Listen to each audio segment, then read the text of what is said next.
Chisels are the things that dreams are made out of, and this is one of them.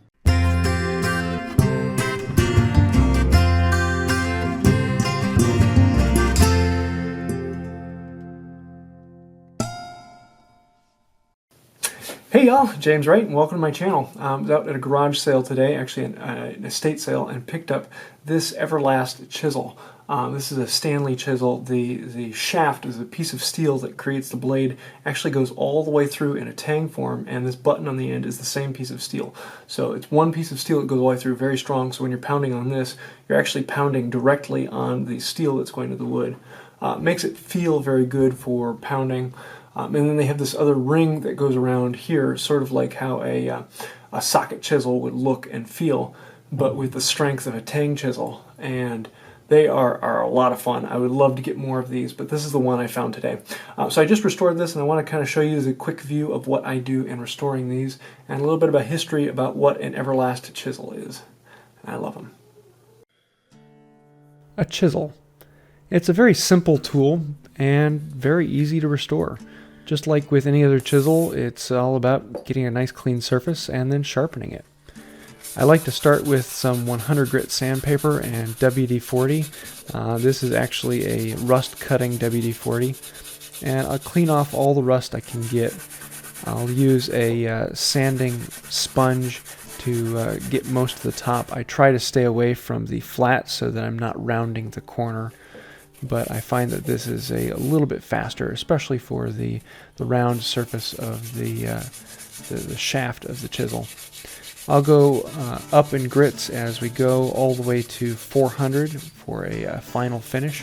I'm not worrying much about the bottom of the chisel, the back side there, because I'm going to be sharpening it.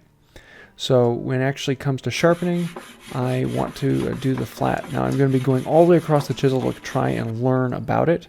And here I'm touching very heavily at the heel and toe, and I know there's a huge divot in between. With a little bit more work, I can kind of start to get it in between, and you can start to see how it's coming all the way across by the tip. And then it is basically sharpened all the way across the tip, right up by the edge.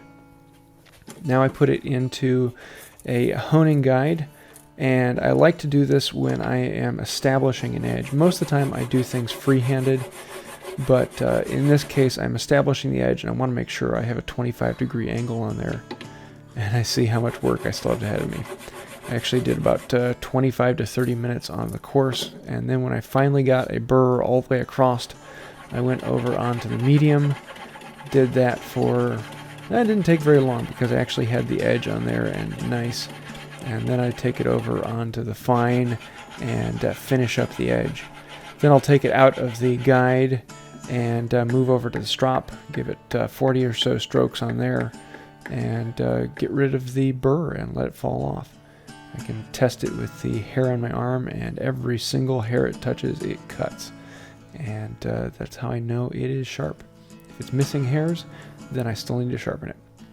I bought this paste wax when I was at WIA. It is made by the Anarchist Daughter, and I kind of like it. It smells kind of funky. It's a beeswax, and it makes a good paste for this oak handle. And then the fun part of every restoration project is putting it to work and seeing how well the chisel cuts. And it cuts very nicely. I love working with ingrain of oak, and this is no exception. Even when I take fairly heavy cuts, it handles them rather well. And then I can put it in its new home.